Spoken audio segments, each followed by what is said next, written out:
Halo semuanya, perkenalkan kembali nama saya Nathan Brand Lesmana dengan NIM 182233032 dari kelas K02. Pada hari ini saya akan membahas mengenai SP32 dan protokol komunikasi MQTT. Nah, mengapa sih protokol ini penting untuk diterapkan pada SP32?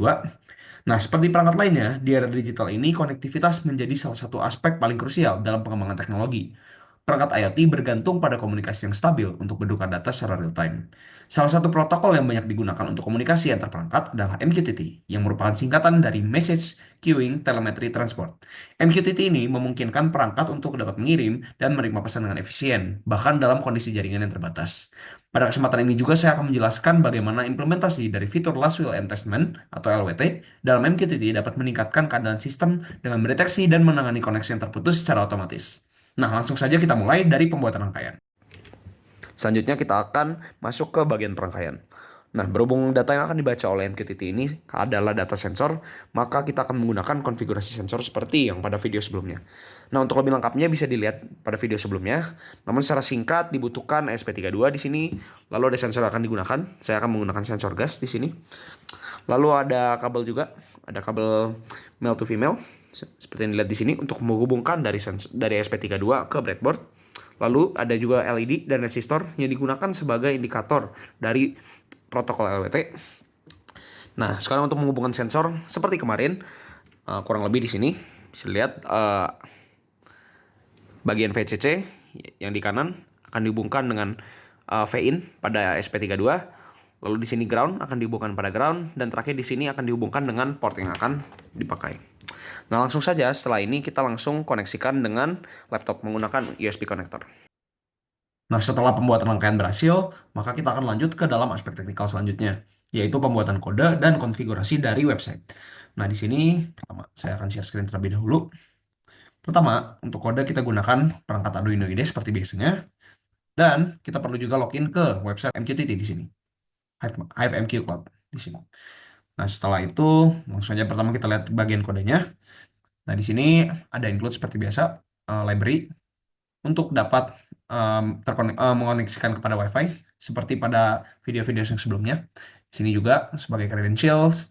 Nah, di sini adalah bagian kode yang mengkoneksikan ke MQTT server. Bagian ini adalah link dari MQTT server kita. Di sini dapat dilihat pada overview dan kita membuat TLS MQTT URL yang ada di sini. Menggunakan portnya 8883, bisa lihat di sini juga.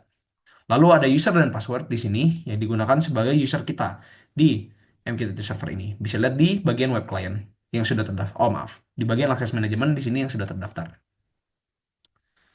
Oke, selanjutnya kita define seperti biasa MQTT pin yang digunakan yaitu pin 34 tadi. Lalu LED pin yang saya gunakan pin 2. Nah, selanjutnya di sini ada Wi-Fi client secure dan PubSub client juga yang merupakan implementasi dari library tadi. Nah, selanjutnya di sini saya menggunakan MQTT timeout untuk memutuskan koneksi secara otomatis. Nah, karena kan nanti pada LWT kita membutuhkan dua kondisi, yaitu kondisi yang terhubung dan terputus, maka saya akan menggunakan timeout ini. Lalu selanjutnya setup WiFi seperti biasa untuk menghubungkan ke WiFi. Jika belum terkoneksi, maka akan terus looping sampai dia terkoneksi. Di sini juga ada SP set insecure, yaitu untuk bypass verification yang dilakukan dari website. Nah, selanjutnya ini reconnect. Nanti ketika koneksinya sudah terputus secara otomatis, maka akan dipanggil fungsi reconnect ini, yaitu untuk reconnect WiFi kembali. Nah, selanjutnya juga di sini nanti ketika MQTT tidak terkonek, akan mencoba menghubungkan kembali, lalu dengan koneksi ini. Nah, jika tidak terkoneksi, maka jika koneksinya terputus secara tiba-tiba, maka akan dikeluarkan pesan SP32 terputus oleh serial monitor. Selanjutnya juga ini jika sudah terhubung kembali akan terhubung lalu datanya di sini dan statusnya. Nah, di sini juga digunakan list seperti pada modul sebelumnya untuk menghitung waktu yang sudah berlalu dari SP32 ini. Nah, jika gagal maka akan coba lagi dan lampunya mati di sini. Lalu force disconnect adalah bagian kode yang berfungsi untuk secara otomatis memutuskan koneksi MQTT dan Wi-Fi. Nah, nanti ini akan men-trigger pesan ini dan akhirnya menunggu 5 detik lagi sebelum mencoba reconnect. Nah, akhirnya pada kode utama di bagian setup di sini juga oh, ada bagian serial bingin yaitu serial port yang digunakan yaitu 105.200. Eh, lalu kita inisialisasi bagian-bagian pin ini seperti biasanya.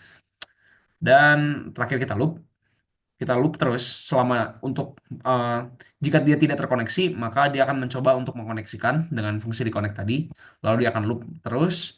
Nah, ketika milisnya ini dikurang last connected time itu lebih besar dari MQTT timeout. Jadi kita mengecek apakah sudah lebih dari 10 detik sejak koneksi terakhir, maka akan memutuskan koneksi. Jadi program ini akan selalu memutuskan koneksi MQTT setiap 10 detik.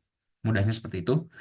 Lalu dari gas, kita membaca gas value dengan ini, kode analog read. Lalu hasil akhirnya akan kita gunakan rumus ini, yaitu 3,3 volt yang digunakan, yaitu volt 3,3 dibagi dengan 4095 atau satuan dari basisnya atau ppm-nya gitu, part per million. Nah, string payload akhirnya kita print di sini hasilnya dan terakhir mengirim pesan. Kurang lebih seperti itu jalannya dari program ini. Nah, langsung saja kita upload ke SP32 kita.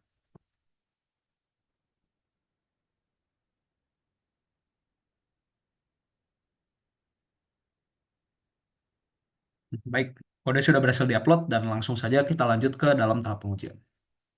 Nah, di sini langsung saja kita lanjut ke dalam tahap pengujian. Pengujian yang pertama dilakukan adalah koneksi dari penghubungan dari kode SP32 ke MQTT server. Nah, bisa dilihat langsung di sini. Pertama, kita tes dulu konektivitasnya dengan membuka serial monitor.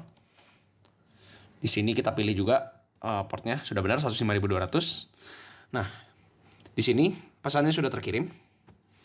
Jadi bisa dibilang bahwa SP32 sudah berhasil terkoneksi. Dan lalu kita langsung saja di sini menghubungkan dengan HiveMQ-nya.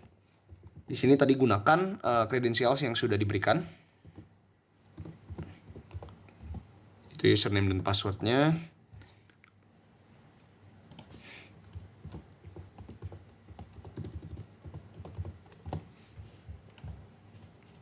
Baik, sudah terkoneksi.